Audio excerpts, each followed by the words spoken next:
अंश 0 से शिखर तक। अध्याय 22 पुराने घाव और विश्वासघात, ओल्ड वुंड्स एंड बिट्रेयल। वायु शिखर की बर्फबारी अब पीछे छूट चुकी थी। जैसे ही आर्यन और ज़ारा पहाड़ की तलहटी में पहुंचे, उन्हें एक पुरानी सराय इन दिखाई दी। थकान से चूर आर्यन ने वहां रुकने का फैसला किया, लेकिन सराय के अंदर कदम रखते ही उसके पैर ठिठक गए। सामने की मेज पर एक युवक बैठा था, जिसके कपड़ों पर अग्निवंश का ही पुराना निशान था, लेकिन उस पर कालिक पुती हुई थी। ये समीर था, आर्यन का बचपन का सबसे पक्का दोस्त, जिसे वो बरसों पहले एक हमले में मरा हुआ समझ चुका था। समीर, तुम जिंदा हो? आर्यन की आंखों में खुशी और हैरानी की चमक थी। समीर धीरे से मुड़ा। उसके चेहरे पर एक गहरा जख्म था, जो उसकी बाईं आंख तक जा रहा था। जिंदा तो हूं आर्यन, पर शायद तुम मुझे मरा हुआ ही देखना पसंद करते। इससे पहले कि आर्यन कुछ समझ पाता, समीर ने अपनी म्यान से एक काली तलवार निकाली। उसकी तलवार से निकलने वाली आग नीली या लाल नहीं, बल्कि मटमैली और जहरीली थी। समीर, ये क्या है? तुम जोरावर के गुरु के साथ मिले हुए हो? ज़ारा ने अपना धनुष ताना। जोरावर एक मूर्ख था, समीर ने ठंडी आवाज में कहा, लेकिन अंधेरे के सम्राट ने मुझे वो शक्ति दी है जिसके बारे में तुमने कभी सोचा भी नहीं था। आर्यन, जब तुम महल में ऐश कर रहे थे, तब मैं उनकी जेलों में तड़प रहा था। तुमने मुझे बचाने की कोशिश भी नहीं की। मुझे लगा तुम मर चुके हो समीर। मैं तुम्हें ढूंढता रहा। आर्यन ने अपनी आवाज को स्थिर रखने की कोशिश की। झूठ! समीर ने जोर से चिल्लाया और अपनी तलवार जमीन पर मारी। जहरीली आग की एक लकीर आर्यन की ओर बढ़ी। आर्यन ने पवन मुद्रा की शक्ति का उपयोग करके हवा की एक ढाल बनाई, लेकिन समीर की आग ने उस ढाल को संक्षारित कुरोड़ करना शुरू कर दिया। यह आग सिर्फ जलाती नहीं थी, बल्कि ऊर्जा को सड़ा रही थी। आर्यन, ये तुम्हारी भावनाओं के साथ खेल रहा है। ये अब वो समीर नहीं है जिसे तुम जानते थे, ज़ारा चिल्लाई। आर्यन कश्मकश में था। वो अपने उस दोस्त पर अपनी पूरी शक्ति से वार नहीं कर पा रहा था, जिसने कभी उसकी जान बचाई थी। समीर ने इस मौके का फायदा उठाया और आर्यन के सीने पर एक जोरदार लात मारी। आर्यन दूर जाकर दीवार से टकराया। उठो, अग्निवंश के वारिस! दिखाओ कि तुम्हारी नीली आग मेरे इस नरक ज्वाला हेलफायर के सामने क्या कर सकती है। समीर ने अपनी तलवार आर्यन की गर्दन पर टिका दी। आर्यन ने समीर की आंखों में देखा। वहां दोस्ती की कोई याद नहीं थी, सिर्फ अंधा नफरत थी। तभी आर्यन को एहसास हुआ कि समीर का नियंत्रण उसके अपने हाथों में नहीं है। उसकी गर्दन के पीछे एक छाया परजीवी शैडो पैरासाइट चिपका हुआ था, जो उसे नियंत्रित कर रहा था। तलवार आर्यन की गर्दन के पास थी, लेकिन आर्यन की नजरें समीर के घाव पर नहीं, बल्कि उसकी गर्दन के पीछे रेंग रहे उस काले छाया परजीवी शैडो पैरासाइट पर टिकी थीं। वो समझ गया था कि समीर गद्दार नहीं, बल्कि एक शिकार है। अग्निवंश 0 से शिखर तक। अध्याय 23 नील ज्वाला का शोधन, purification of the blue flame. Sameer की आंखों में नफरत उबल रही थी। क्यों नहीं लड़ रहे आर्यन? क्या तुम इतने कमजोर हो गए हो कि मरना पसंद करोगे? उसने जोर से चिल्लाते हुए अपनी तलवार का दबाव बढ़ाया। मैं तुमसे नहीं लड़ूंगा समीर, आर्यन ने शांत स्वर में कहा। मैं उस चीज से लड़ूंगा जिसने तुम्हें जकड़ा हुआ है। ज़ारा ने अपना धनुष ताना। आर्यन, हट जाओ। वो परजीवी उसे पूरी तरह निगल रहा है। अगर तुमने हमला नहीं किया तो वो तुम्हें मार देगा।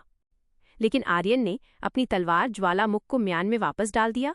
उसने सुमित्रा की एक पुरानी बात याद की, अग्नि केवल विनाश नहीं करती, वो अशुद्धियों को जलाकर सोने को निखारती भी है। आर्यन ने अपनी मुट्ठियां कसी और अपने अंदर की नीली अग्नि को एक नई दिशा में मोड़ा। उसने आग की गर्मी को बाहर नहीं निकलने दिया, बल्कि उसे पवन मुद्रा की मदद से एक शीतल रोशनी, कूल रेडियंस में बदल दिया। जैसे ही समीर ने अंतिम प्रहार के लिए अपनी तलवार उठाई, आर्यन तेजी से आगे बढ़ा और उसने समीर के वार को रोकने के बजाय उसे गले लगा लिया। अग्नि शुद्धि, नील अमृत, fire purification, blue nectar. Aryan के शरीर से एक सौम्य नीली रोशनी निकली, जो समीर के शरीर में प्रवेश कर गई। समीर का शरीर झटके खाने लगा। वो काला परजीवी, जो समीर की रीढ़ की हड्डी से चिपका था, नीली रोशनी की पवित्रता को सहन नहीं कर पाया। वो जलने लगा और चीखते हुए समीर की गर्दन छोड़कर जमीन पर गिर गया। जैसे ही वो कीड़ा जमीन पर गिरा, आर्यन ने उस पर अपना पैर रखा और उसे राख बना दिया। समीर की आंखों से वह मटमैला रंग गायब हो गया और वो बेसुध होकर आर्यन के कंधों पर गिर पड़ा। उसकी जहरीली तलवार साधारण लोहे में बदलकर टूट गई। आर्यन, तुमने क्या किया? ज़ारा ने करीब आकर पूछा। वो दंग थी कि आग का इस्तेमाल किसी को ठीक करने के लिए भी किया जा सकता है।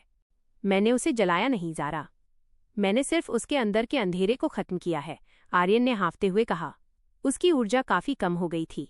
समीर ने धीरे से अपनी आंखें खोलीं। आर्यन, क्या? क्या तुम सच में यहाँ हो? मुझे लगा मैंने तुम्हें खो दिया। उसकी आवाज में अब नफरत नहीं, बल्कि पुराना अपनत्व था। अब तुम सुरक्षित हो मेरे भाई। आर्यन ने उसे सहारा देकर उठाया। लेकिन शांति ज्यादा देर नहीं टिकी। सराय की छत अचानक उड़ गई।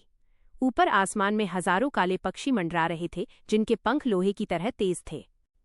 तो नीली अग्नि ने चंगा करना भी सीख लिया। ऊपर से एक भारी आवाज आई। आसमान से एक रथ उतरा, जिसे 4 बिना सर वाले घोड़े खींच रहे थे। उस रथ पर सम्राट का दायां हाथ खड़ा था, क्रूर काल, द एग्जीक्यूशनर ऑफ शैडोज।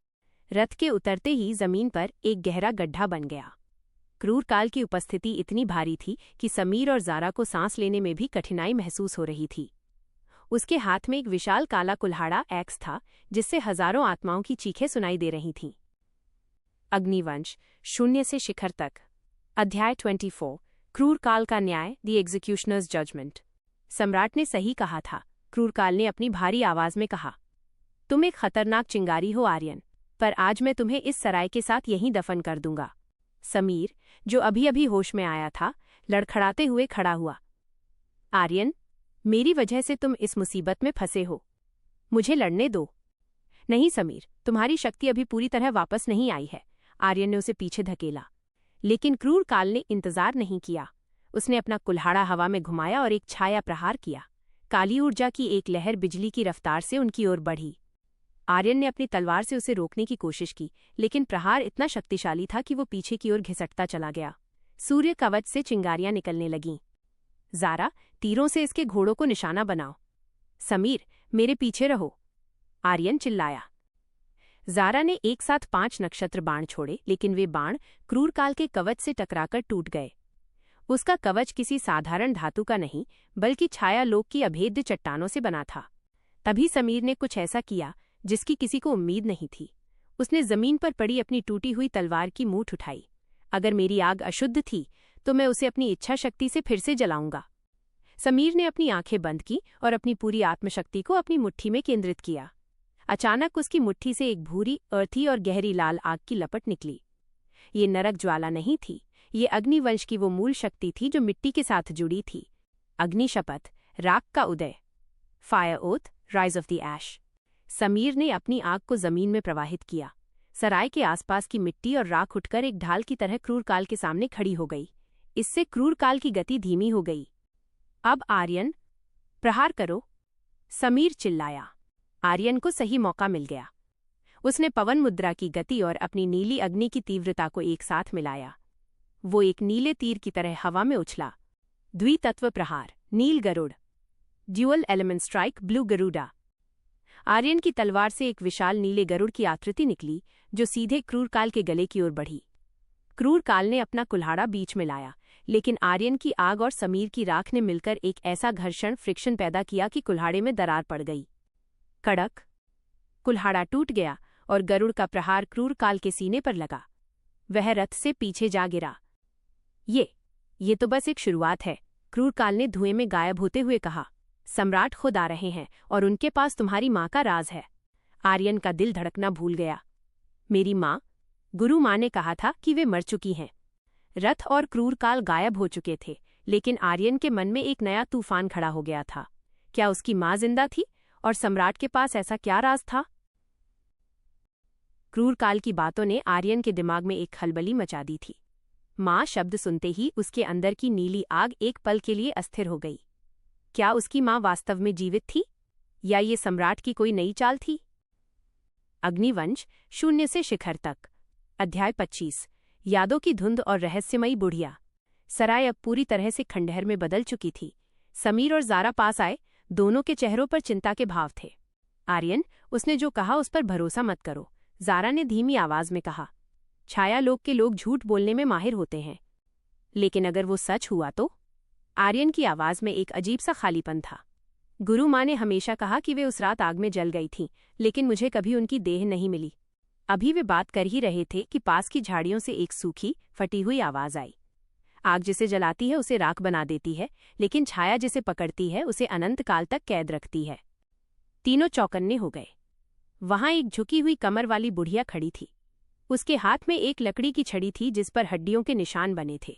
उसकी एक आंख सफेद थी, जैसे वो इस दुनिया के पार देख सकती हो। आप कौन हैं? समीर ने अपनी मुट्ठी कसते हुए पूछा। लोग मुझे काल दृष्टा द टाइम सीयर कहते हैं, बुढ़िया ने आर्यन के करीब आते हुए कहा।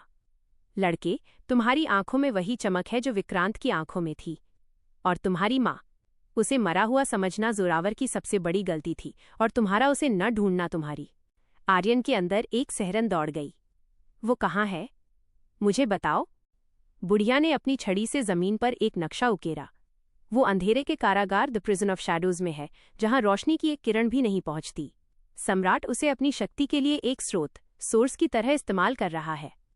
वह अग्नि वंश की शुद्धतम ऊर्जा वाली महिला है, और उसका खून ही सम्राट के काले जादू को अमर बना सकता है। ज़ारा ने नक्शे को गौर से देखा। ये रास्ता तो विनाश खाड़ी द गल्फ ऑफ डिस्ट्रक्शन से होकर जाता है। वहां जाना आत्महत्या करने जैसा है। मौत तो वैसे भी हमारे पीछे है। आर्यन ने अपनी तलवार म्यान में डाली। समीर, ज़ारा, ये रास्ता मेरा है। तुम दोनों वापस शहर जा सकते हो।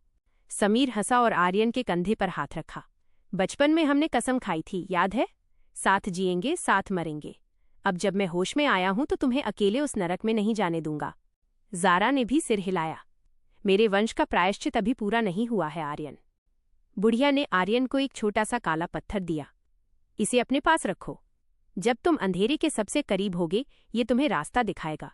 पर याद रखना, सम्राट को तुम्हारी ताकत से नहीं, तुम्हारी ममता से खेलना आता है।